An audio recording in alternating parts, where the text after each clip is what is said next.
আসসালামু আলাইকুম। ওয়ালাইকুম আসসালাম ওয়া রাহমাতুল্লাহি হ্যাঁ, ওয়া বারাকাতুহু। জি শাহেক বলেন। কেমন আছেন আপনি?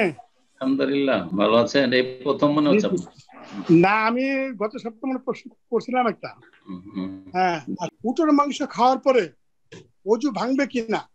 2011 সালে আমি হুম, ফ্যামিলি সহ হজ করছিলাম 2011-তে। হুম, তো হুম, তখন আমরা উটের মাংস খাইছিলাম মাগরিবের পরে, খুব সম্ভব এশার পরে। কিন্তু হ্যাঁ, আমরা তখন হ্যাঁ, জানতাম না যে অজু ভাঙে, এই জন্য আমরা হুম, অজু করিনি।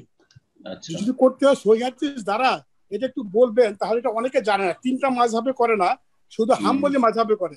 হাদিসের জি, কি বলে এই ব্যাপারে? আমি জানি জি, উজু ভাঙবে, উজু করতে হবে, এটা আমি জানি। তারপর জি, আরেকটা জি, প্রশ্ন করবো, এটা পরে ছোট একটা প্রশ্ন আছে। জি, ঠিক আছে। আপনি মাইক আপনার থ্যাংক ইউ। করেন করেন। আহ, আপনার প্রশ্ন হচ্ছে যে উটের গোস্ত খেলে উযু ভঙ্গ হয় কিনা। হ্যাঁ, উটের গোস্ত খেলে উযু ভঙ্গ হয়ে যায়, এই মর্মে সহিহ যে হাদিস হাদিস রয়েছে।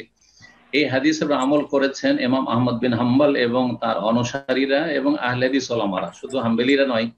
ভারত উপমহাদেশে যারা আহলে হাদিস সালাফি, তারাও অন্যান্য দেশেও, মিশরে, সুদানে, সারা পৃথিবীতে সালাফিরা আছে, তারাও এই হাদিসগুলোর আমল করে, কারণ হাদিসগুলি সহিহ। জি। আন্না তাওয়াদ্দাউ মিন লুহুমিল ইবলি, সাহাবীরা জিজ্ঞাসা করছে, ইয়া রাসূলুল্লাহ, আমরা কি উটের গোশত খেয়ে ওযু করব? নাম তাওয়াদ্দাউ মিন লুহুমিল ইবলি, হ্যাঁ, উটের গোশত খেয়ে ওযু করো। তো এই মর্মে বেশ কিছু হাদিস রয়েছে, একটি নয়। সুতরাং উটের গোশত খেয়ে ওযু করতে হবে।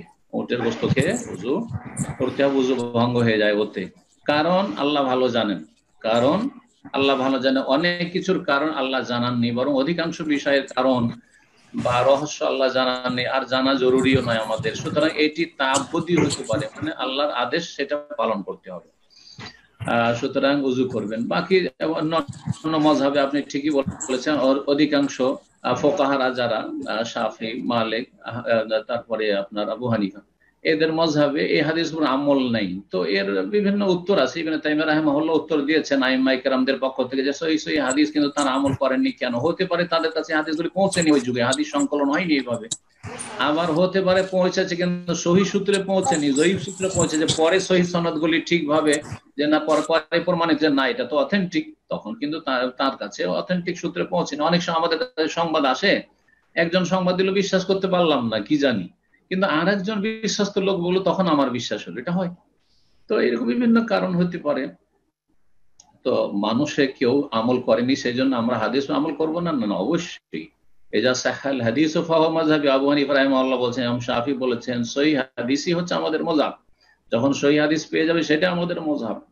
সুতরাং আপনি ওটার আমল করবেন। বাকি কথা হলো যে আপনার এমনটা হয়েছে যে আপনি উটের গোশত খাওয়ার পরে হজে এসে উযু করেননি আর নামাজ পড়ে নিয়েছেন। অতীতে যা হয়ে গেছে আল্লাহ মাফ করে দেবেন ইনশাআল্লাহ। অজান্তে হয়েছে, অচেতন অবস্থায় হয়ে গেছে, দীর্ঘ সময় হয়ে গেছে। যদি এক্ষুনি থাকতো আজকে রাতের বিষয়, তাহলে বলতাম যে আইদিস সলা, আপনি পুনরায় সলাৎ পড়ুন, কিন্তু ইনশাআল্লাহ মাফ করবেন। বিষয়টিতে ইখতিলাফও রয়েছে।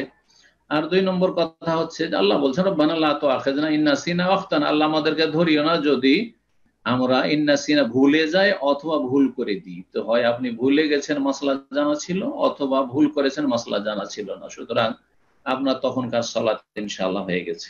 জি।